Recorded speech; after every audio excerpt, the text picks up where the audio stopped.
Today's topic will be discussed about the strategies for enhancement in food production. Strategy for enhancement in food production. Students, हमने इसके पहले introduction में बताया था कि बेसिकली इसमें जो होता है फूड प्रोडक्शन में क्या होता है कि जो हमारे पॉपुलेशन के अनुसार जो पॉपुलेशन डे बाय डे बढ़ रहा है उसके लिए हम लोग क्या इन्हांस करने के लिए फूड का जो इन्हांस करने के लिए क्या क्या स्ट्रेटजी हम लोग फॉलो करते हैं अपनाते हैं उसके बारे में हम लोग स्टडी किए थे। इंट्रोडक्शन हमने ये बताया था कि बेसिकली जो हमारा इसके अंतर्गत अगर देखिए जो फूड इन्हांसमेंट के लिए अगर देखा जाता है तो इसमें बेसिकली 2 टाइप्स के क्राइटेरिया डेवलप होते हैं। पहला जो क्राइटेरिया डेवलप होता है इसमें ये होता है कि इसके फूड प्रोडक्शन को हम किस तरीके से इसको ऑपरेट करें, किस तरीके से आगे बढ़ाएं। दूसरा, हमको जो बेसिकली जो हमको फूड मिल रहा है उसमें हमारे जो न्यूट्रिएंट्स की कंडीशन है वो किस हद तक है, यानी इस तरीके से अगर देखा था हमारी जो पॉपुलेशन जो हो रहा है इसमें डे बाय डे इसका इंक्रीज कर रहा है और ऐसे में जो इंक्रीज करने का जो सेंस है इस कंडीशन में अगर देखा था जैसे जैसे पॉपुलेशन बढ़ रहा है उसी के हिसाब से हमारे फूड का रिक्वायरमेंट भी बढ़ रहा है। अब ऐसे कंडीशन में इस तरीके से इसको क्या फॉलो किया जाता है, इसमें देखिए स्टूडेंट जो होता है सबसे इम्पोर्टेंट फैक्टर होता है कि इस कंडीशन में बेसिक फूड को एनहांस करने के लिए बहुत सारे इसके प्लान है। पहले हमने बताया था प्लांट के कंडीशन में था, जो प्लांट ब्रीडिंग के अंदर हम इसको बताया था उसमें टिश्यू कल्चर का था, जो टिश्यू कल्चर के अंतर्गत जो बहुत सारे प्लांट का डेवलप किया था प्लांट ब्रीडिंग के था। बट यहाँ पर अगर देखें जो दूसरा जो फैक्टर्स है इस कंडीशन में जो सबसे इम्पोर्टेंट चीज है कि इसमें क्या होता है कि अगर देखा जाता है इस कंडीशन में तो यहाँ पर जो एनिमल हस्बेंड्री का भी जो होता है इसका बहुत बड़ा योगदान होता है। अब इस कंडीशन में अगर बात करते हैं जो एनिमल हस्बेंड्री की कंडीशन में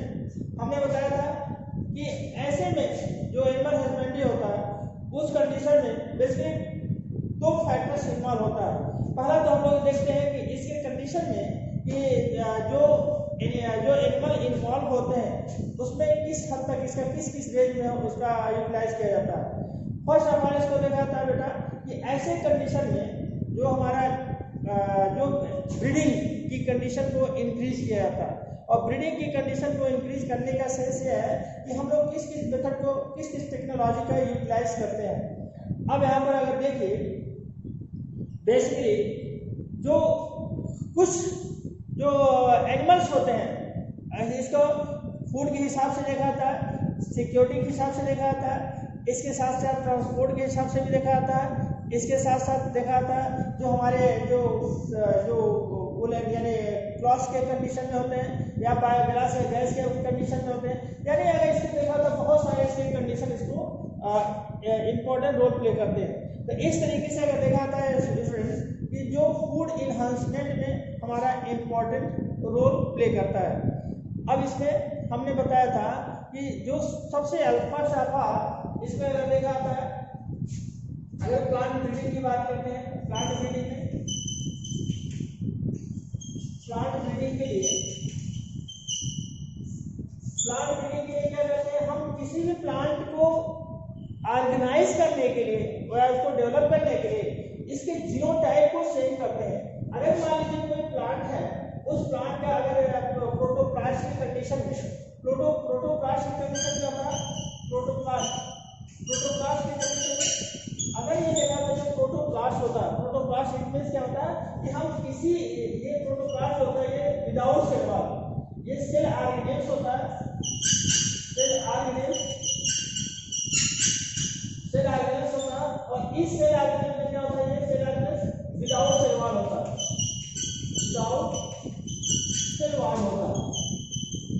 इस cell wall without cell wall को क्या करते हैं हम इसके सेल वॉल को रिमूव कर देते हैं और रिमूव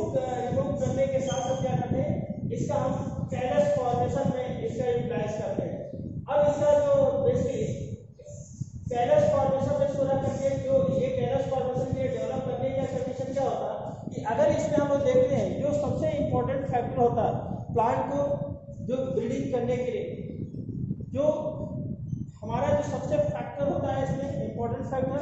वो प्लांट ब्रीडिंग को बढ़ाने के लिए क्या होता है, जो क्रॉप को इम्प्रूव करने के लिए या बहुत सारे हमारे ऐसे जगह पर जो इसका सॉइल का कंडीशन होता है वो अनफर्टाइल होता है, बैरन सॉइल होता है, फर्टाइल नहीं होता या सैंडी सॉइल होता है, वहाँ पर हम लोग क्रॉप का डेवलपमेंट नहीं कर सकते हैं। बट ऐसे कंडीशन में हमको उसको बढ़ाने के लिए क्या करना होता है कि हम या तो हम प्लांट ब्रीडिंग का सहायता लेते हैं या बायोटेक्नोलॉजिकल मेथड से इसको हम हेल्प लेते हैं। और ऐसे कंडीशन में जो होता है, अगर देखा जाता है, जो बहुत सारे ऐसे प्लांट होते हैं जो इसके प्रोडक्शन को लेकर को इंक्रीज करता है। अब इसमें प्रोडक्शन को लेने के साथ ही साथ स्टूडेंट्स जो सबसे इम्पोर्टेंट फैक्टर होता है कि इस प्रोडक्शन में अगर देखा जाता है जो अनफर्टाइल होते हैं उनको फर्टाइल किया जाता है। इट मीन्स अगर देखा जाता है जो अच्छे जीनोटाइप्स वाले होते हैं, पहला तो इसका होता है, इसके 2-3 कंडीशन आते हैं। हमने बताया था प्लांट ब्रीडिंग के लिए फर्स्ट ऑफ ऑल इसका आता है, एक होता है टिश्यू कल्चर में आता है, टिश्यू कल्चर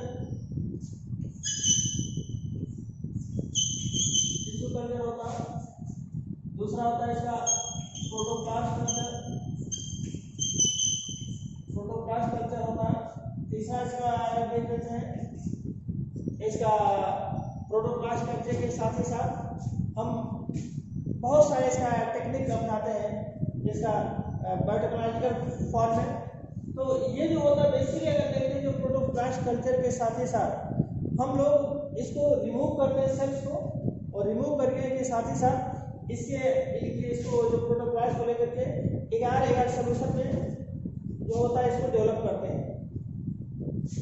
तीसरे कंडीशन में हमने बताया था कि ये सेल आर्गेनेज सिंगल सेल प्रोटीन होता है एससीपी। अगर थर्ड कंडीशन को देखते हैं यहाँ पर ये इसको एससीपी आता है, single cell protein, single cell protein. ये 2-3 फैक्टर जो होते हैं इसमें इंपॉर्टेंट रोल प्ले करते हैं, जिसको हम लोग 1 बाय 1 में इसको आगे स्टडी करेंगे। लेकिन इसका अगर जनरली देखा था तो अगर इसके देखा जो टिश्यू कल्चर होता है उस टिश्यू कल्चर में हम एक अच्छे वेराइटीज को फर्स्ट ऑफ ऑल जो देखा था कि इसमें जो बेसिकली जो इसमें जो डेवलपमेंट नहीं करते हैं या जो अनफर्टाइल होते हैं, प्रोडक्शन इसका कम होता है या इसमें न्यूट्रिटिव वैल्यू कम होता है या इसका जो हम देखते हैं जो इसका रेजिस्टेंट वेराइटीज कम होता है, ऐसे प्लांट को हम क्या करते हैं उसको हम नेग्लेक्ट करते हैं। बट जो एक ऐसे कंडीशन में जो अच्छे ब्रीड वाले या इसके साथ ही साथ अगर देखते हैं जो अच्छा रेजिस्टेंट वेराइटीज वाले या अच्छा प्रोडक्शन वाले जीन को लेकर के हम ट्रांसप्लांट करते हैं या उसका एक प्रोटोप्लास्ट या टिश्यू कल्चर के द्वारा उसको जीनोटाइप को लेकर के उसको हाइब्रिड बनाते हैं और हाइब्रिड बना करके हम उसको पैदावार को उसको कल्टीवेशन को आगे बढ़ाते हैं। अब ऐसे कंडीशन ये होता है। दूसरा अगर देखें जो प्रोटोप्लास्ट की कंडीशन में भी जो सेल ऑर्गेनेल्स होते हैं उस सेल ऑर्गेनेल्स को लेकर के हम टेस्ट ट्यूब के माध्यम से सेल ऑर्गेनेल्स से यहाँ पर क्या करते हैं, इसमें अगर देखा होता है ये 11 सोल्यूशन होता है, 11 सोल्यूशन में इसमें रख देते हैं। ये प्लांटलेट्स जो होता है, ये प्लांटलेट्स की कंडीशन में छोटे ये प्लांटलेट्स का इसमें प्रिपेयर करते हैं। अब ये प्लांटलेट्स अगर देखा था ये होता है प्लांट सेल। अब ये लेकर के इसमें क्या करते हैं, ब्रीड करके आते हैं और इसमें कॉटन से क्या करते हैं, कवर कर देते हैं। अब इसके साथ साथ इसमें कुछ दिन के बाद इसमें देखते हैं क्या होता है, बहुत सारे छोटे इसमें प्लांटलेट्स की कंडीशन यानी छोटे प्लांट का ये कंडीशन है, ये जनरेट कर देते हैं और जनरेट करने के साथ ही साथ ये क्या होता है, जनरेट करते हैं जिसे हम फिर इसे अगर निकाल करके एक नए सरफेस पे अगर देखा आता है, एक नए प्लांटलेट्स में या इसके क्रॉप के जो लाइफ साइकिल में होता है उसमें हम रिप्लेस कर देते हैं। अब इसके रिप्लेस करने के साथ ही साथ जो होता है फिर एक इसके सुटेबल प्लेस पर इसको एस्टैब्लिश कर देते हैं यानी इसको ट्रांसपोर्ट करते हैं। इसको सुटेबल कंडीशन में इसे क्या करते हैं, इसको लगा देते हैं। तो इस तरीके से अगर देखा होता है कि ये प्रोटोप्लास्ट कल्चर में भी ये एक इम्पोर्टेंट फैक्टर के रूप में इसमें इम्पोर्टेंट रोल प्ले करता है। तो यहाँ पर स्टूडेंट्स हमने बताया कि बेसिकली यह जो होता है इम्पोर्टेंट प्लांट ब्रीडिंग के कंडीशन में भी यह एक इम्पोर्टेंट रोल प्ले करता है। अब हम लोग देखते हैं स्टूडेंट्स जो सबसे इम्पोर्टेंट फैक्टर होता है, यह एक बेसिकली अगर देखा जाए बायोलॉजिकल प्रिंसिपल जो अप्लाइड होता है वो सारे के सारे इसमें हम इसमें रिप्रेजेंट करते हैं। दूसरा हमने बताया था कि टिश्यू कल्चर के साथ ही साथ अगर देखते हैं हम लोग क्या होता है कि यह जो टिश्यू कल्चर होता है एक अच्छी वैरायटीज को लेकर के इसको डेवलप किया जाता है, अच्छी वैरायटीज को लेकर के इसको काज किया जाता है। अब इससे अच्छी वैरायटीज को डेवलप करने के साथ एक हम नए प्लांट ब्रीड का एक नए जो वैरायटी वाला होता है ये न्यू प्लांट टेस्ट तैयार होता है, ये प्लांट टेस्ट,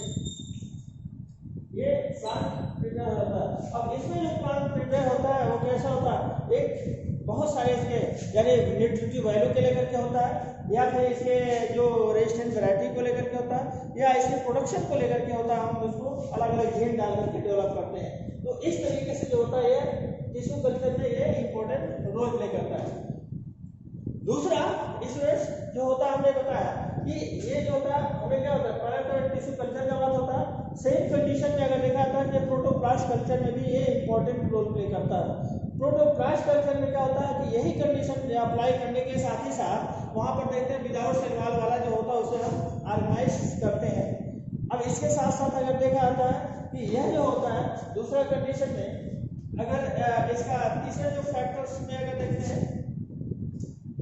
प्रोटोप्लास्ट के साथ साथ सिंगल सेल सेट में एसटीपी क्या होता है बेटा, एसटीपी में भी हालांकि आगे हम इसको डिटेल सभी को तीनों चीजों को हम आगे डिटेल बताएंगे। यहाँ पर एक जनरली फॉर्म में इसको इंट्रोड्यूस कर रहे हैं आप लोग को।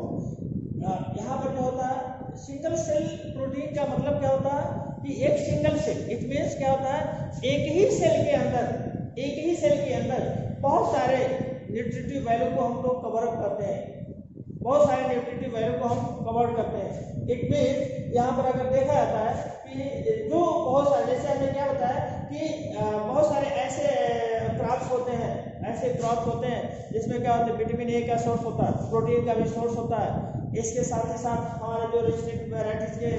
भाग होते हैं या विटामिन सी के पार्ट होते हैं, तो वो सारे जो होते हैं जो बी और सारे प्रोटीन इस नेचर का होता है, हम एक ही क्रॉप के अंतर्गत एक ही सेल में एक ही सीड एक ही क्रॉप में क्या करते हैं हम लोग उसको ऑर्गेनाइज करते हैं। ऐसे क्रॉप को हम क्या करते हैं सिंगल सेल क्रॉप कर या ऐसे सिंगल सेल प्रोटीन कर सकते हैं। यह जो होता है एसटीपी क्या होता है वो सिंगल सेल प्रोटीन यानी प्रोटीनेसियस नेचर को लेकर के साथ साथ एक ही पार्ट में हम लोग इसको जीनोटाइपिक कंडीशन में इसको मैच कराते हैं। तो यह जो होता है इसका एक इम्पोर्टेंट होता है। तो ये बेटा अगर देखा था ये प्लांट के कंडीशन में होता है। दूसरा इसी के साथ रिलेट करते हैं, अगर रिलेट करते हैं तो क्या होता है, अगर एनिमल की कंडीशन में देखते हैं, एनिमल के कंडीशन में भी बहुत सारे इसका फैक्टर्स होता है। अगर देखिए जो एनिमल होते हैं, एनिमल के लिए हमारा जो एनिमल हस्बेंड्री के अंतर्गत जो आते हैं इसका भी एनिमल का बहुत सारा योगदान होता है, क्योंकि एनिमल हस्बेंड्री में इसको एक इम्प्रूव किया जाता है, यानी फूड प्रोडक्शन को लेकर के या इसके सूटेबल जो देख रेख करने को लेकर के इसको इंक्रीज किया जाता है। अब एनिमल हस्बेंड्री में अगर देखिए जो सबसे पहले आता है, अगर एनिमल हस्बेंड्री की बात करते हैं, एनिमल हस्बेंड्री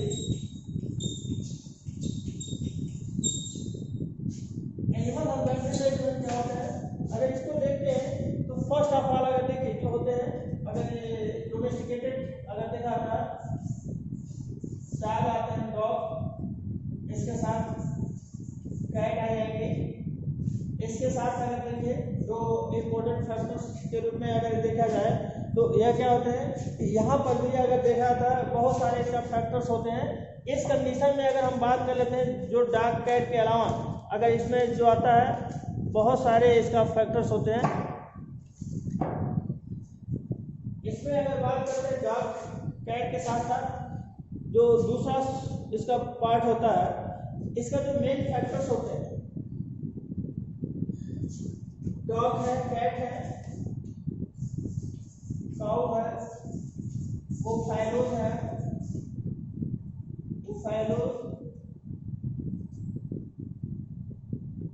इसके साथ कैमल है, हॉर्स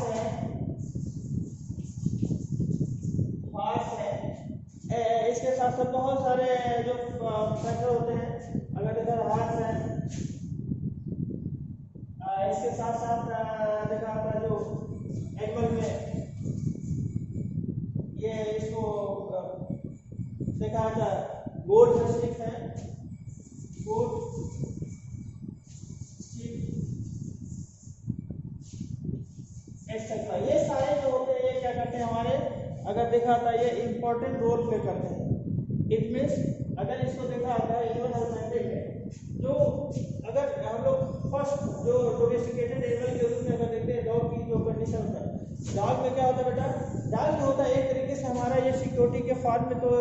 यूज किया जाता है, इसके साथ ही साथ जो होता है हमारे जो ग्रेजिंग एनिमल्स होते हैं, ग्रेजिंग एनिमल्स जैसे बहुत सारे होते हैं, वो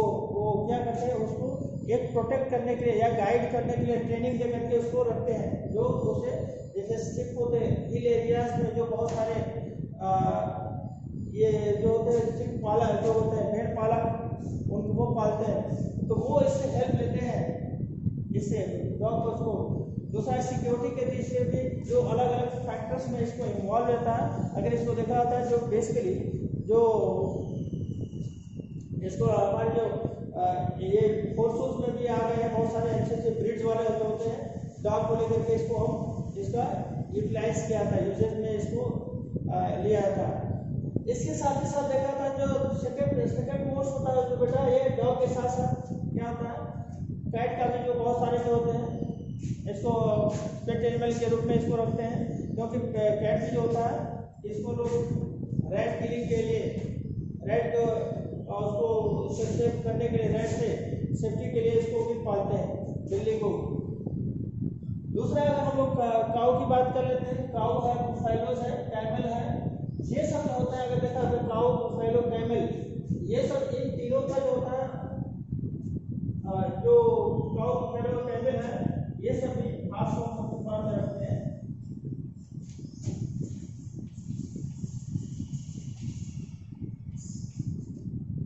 ये सब कैसे होते हैं, मिल्क के लिए यूटिलाइज किया जाता है, मिल्क प्रोडक्शन के लिए, मिल्क प्रोडक्शन के लिए इम्पोर्टेंट रोल प्ले करता है। इसके साथ साथ जो होता है गोट स्टिक ये भी होता है, ये भी मिल्क के लिए भी, मिल्क के साथ ही साथ क्या होता है ये मीट के लिए भी यूटिलाइज किया जाता है, मीट। इसके साथ साथ इन दोनों में भी जो होता है बेटा, इसके साथ साथ इन दोनों में भी क्या होता है अलग अलग, ये इसके लेदर के फॉर्म में यूटिलाइज किया जाता है, लेदर में भी यूटिलाइज किया जाता है। मिल्क के साथ साथ क्या होता है इनका जो लेदर में भी इसका यूटिलाइज किया जाता है। हार्स को होता है, हार्स को देखा जाए ट्रांसपोर्ट के लिए, अगर देखा था ये बेटा स्पेशली ट्रांसपोर्ट के, अगर इसको देखा होता है जो यूटिलाइजेशन होते हैं, यूटिलाइजेशन का मतलब क्या होता है कि जो इम्पोर्टेंस होते हैं, ये जो life style, importance of life style अगर देखा था, इम्पोर्टेंस ऑफ लाइफ स्टाइल, ये क्या होते हैं इसको हम थोड़ा सा देखते हैं। इम्पोर्टेंस ऑफ लाइफ स्टाइल में, इम्पोर्टेंस ऑफ लाइफ स्टाइल में अगर बात करते हैं बेटा, जो सबसे पहला जो इम्पोर्टेंस होता है फर्स्ट ऑफ ऑल इसको होता है एग्रीकल्चर में। अगर देखा होगा फर्स्ट ऑफ ऑल होता है एग्रीकल्चर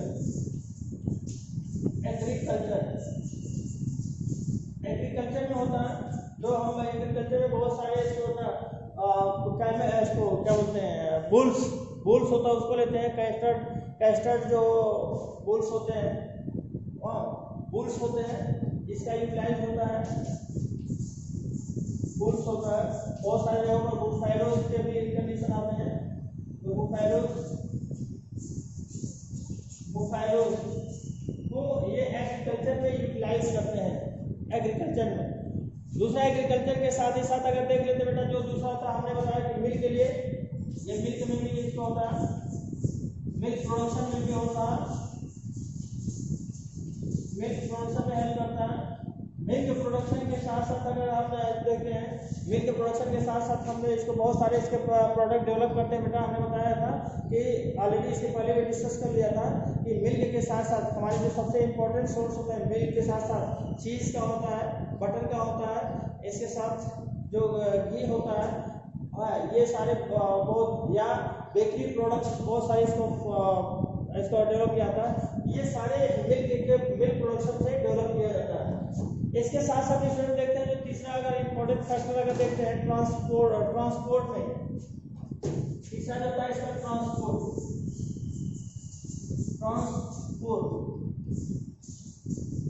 ट्रांसपोर्ट में भी इसका इम्पोर्टेंट रोल होता है। ट्रांसपोर्ट के साथ साथ अगर देखते हैं स्टूडेंट, अगर फोर्थ नंबर पर आता है, फोर्थ नंबर पर ट्रांसपोर्ट के साथ साथ अगर बात करते हैं, फोर्थ नंबर पर अगर देखा है ये मैन्योर्स एंड फ्यूल्स की बात करते हैं। मैन्योर्स में बेटा मैन्योर्स और फ्यूल्स में क्या करते हैं, ये भी जो होता है मैन्योर्स के अंतर्गत अगर देखा तो बहुत सारे जो इसका बायोगैस प्लांट को उसको डेवलप किया था, बायोगैस प्लांट, या हम ये भी कह सकते हैं बायोगैस प्लांट के साथ साथ जो था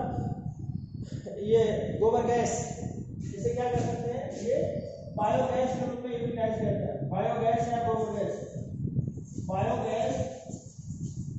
बायोगैस और गोबर गैस प्लांट, गोबर गैस प्लांट को इस्टेब्लिश किया जाता है, गोबर गैस प्लांट को भी इस्टेब्लिश किया जाता है।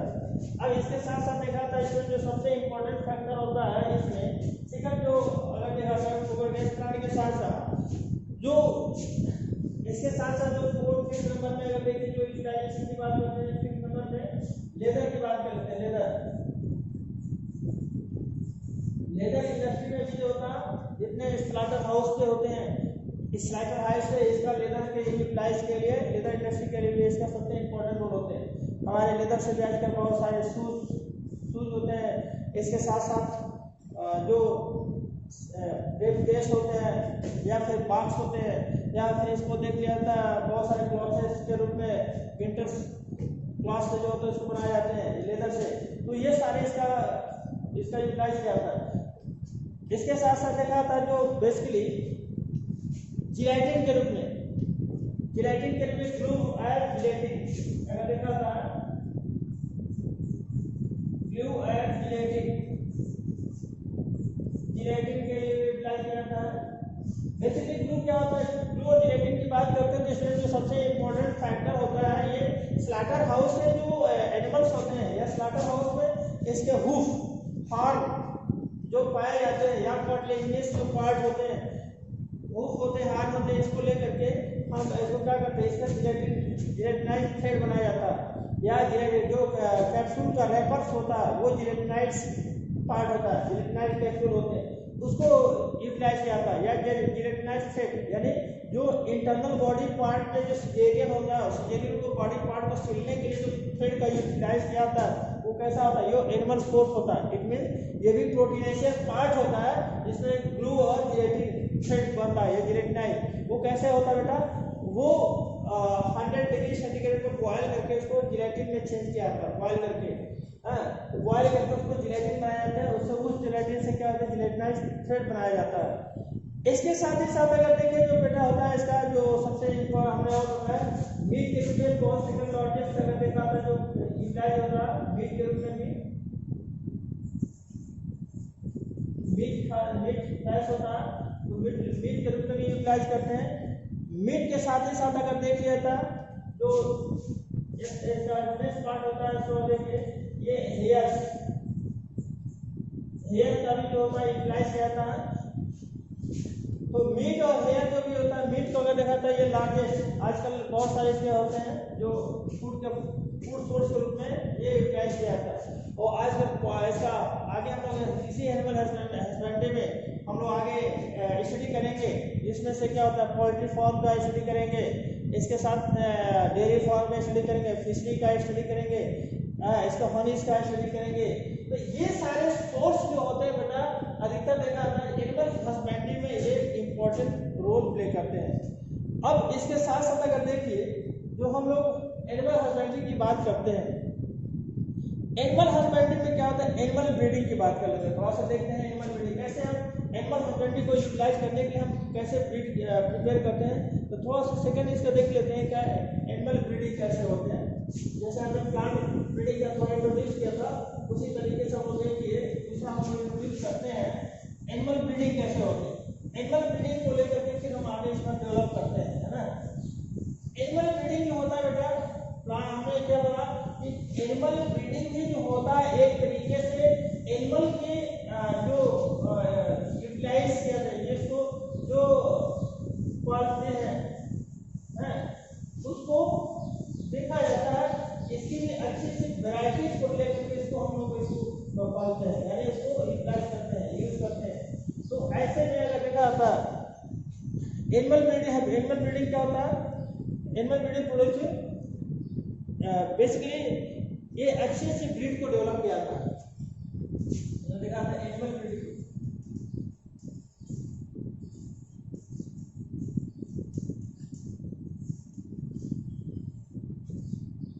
एनिमल ब्रीडिंग में हमें क्या होता है बेटा कि यह जो होता है बेसिकली अगर इसमें देख लिया जाता है एनिमल ब्रीडिंग में यही जो होता है एक अच्छे वैरायटीज वाले अच्छे वैरायटीज के एनिमल को, यानी अच्छे वैरायटीज के सेंस क्या है कि यहाँ पर अगर देखा जाता है जो एनिमल होता है उसको इसके ब्रीड को डेवलप करने के लिए हम एक अच्छे वैरायटीज के एनिमल से इसके जीनोटाइप को लेकर के इसको डेवलप करते हैं। अब इस जीनोटाइप को लेकर के क्या करते हैं, इसको सेलेक्टिव मैचिंग कराते हैं। यानी अगर मान लीजिए बहुत सारे ऐसे ब्रीड्स होते हैं, बहुत सारे ऐसे एनिमल्स होते हैं जिसका प्रोडक्शन, यानी हम मिल्क की बात कर लेते हैं, मिल्क की प्रोडक्शन कम होती है, या अगर देखा तो बहुत सारे ऐसे एनिमल्स होते हैं जिसकी फ्लैश की अगर बात करते हैं, मीट की बात करते हैं, उसमें मीट का भी प्रोडक्शन कम होता है। तो ऐसे कंडीशन में अगर देखा जाता है तो यह जो डोमेस्टिकेटेड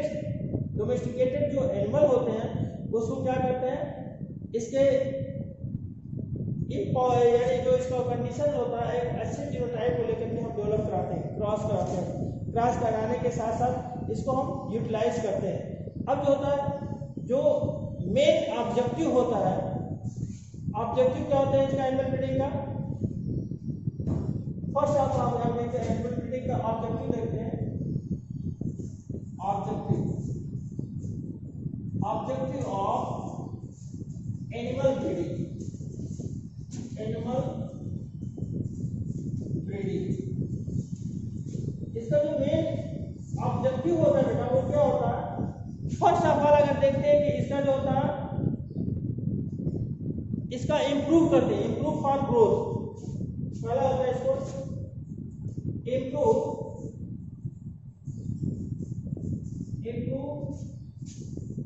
ग्रोथ, क्योंकि जब ग्रोथ का इंप्रूव होगा उसी के साथ साथ एनिमल का भी इंप्रूव ग्रोथ होगा। इससे क्या करते हैं, इंप्रूव ग्रोथ रेट, इसको हम किसी भी एनिमल के ग्रोथ रेट को क्या करते हैं, इंप्रूव करते हैं। ये पहला ऑब्जेक्टिव होता है। दूसरा इंक्रीज जो होता है इसका प्रोडक्शन मीन्स क्या होता है कि मिल्क है, मीट है, एग है, या इसके अन्य सोर्स होते हैं। Increase the production of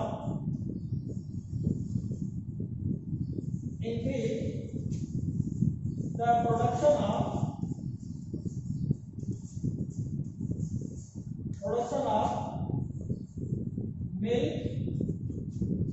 meat,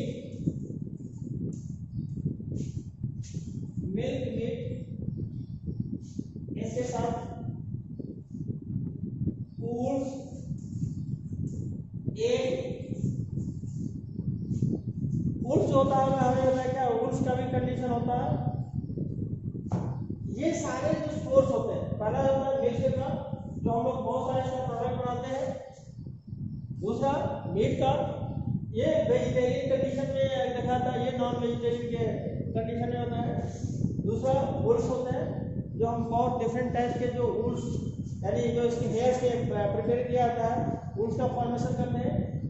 fourth जो होता है इसका देखिए जो एग का कंडीशन होता है, एग में भी जो होता है इसको दिया जाता है, एग को डेवलप किया जाता है। अब एक कंडीशन में जो अच्छे वेराइटीज का जो होता है, इसमें भी 2 टाइप्स के होते हैं, एक फॉर्मी होता है, दूसरा देसी है। अगर देखा था जो एक का फॉर्मेशन होता है, ये 2 टाइप्स के कंडीशन होता है। इसमें जो देसी का जो कंडीशन होता है वो क्या होता है, उसमें जो न्यूट्रिटिव वैल्यू होता है उसमें मैक्सिमम होता है। तो सारे न्यूट्रिटिव वैल्यू कैसे होते हैं, मैक्सिमम होता है। इसके साथ साथ जो न्यूट्रिटिव वैल्यू के साथ प्रोडक्शन भी इसका ज्यादा इसमें हाईली होता है। इसका थर्ड जो होता है, थर्ड कंडीशन इसका देखा था, थर्ड कंडीशन में अगर बात करते हैं रेजिस्टेंट वैरायटीज की बात करते हैं। Resistant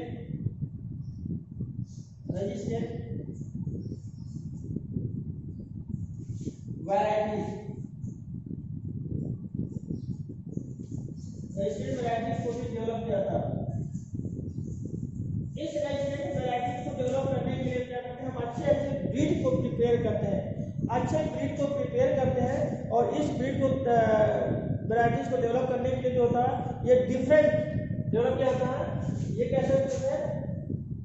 develop for various disease,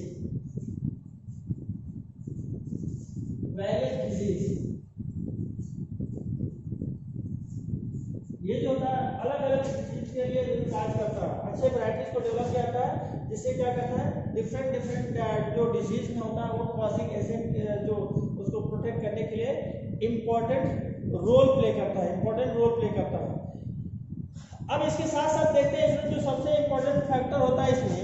अगर देखते हैं जो मेथड ऑफ एनिमल ब्रीडिंग का होता है, मेथड ऑफ एनिमल ब्रीडिंग देख लेते हैं। जो क्या होते हैं method of animal breeding, method of animal breeding में देखते हैं बेसिकली 2 टाइप्स ऑफ मेथड आते हैं। मेथड ऑफ एनिमल ब्रीडिंग में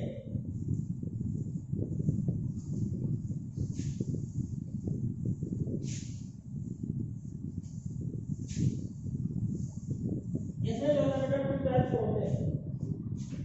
method of animal breeding, method of animal breeding,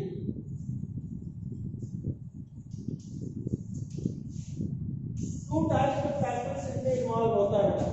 2 types का फैक्टर इन्वॉल्व होने का सेंस क्या होता है, पहला होता है इसमें 2 टाइप्स होते हैं, एक होता है इन ब्रीडिंग होता है, दूसरा होता है आउट ब्रीडिंग होता है। इसमें 2 टाइप होता है, एक होता है इन ब्रीडिंग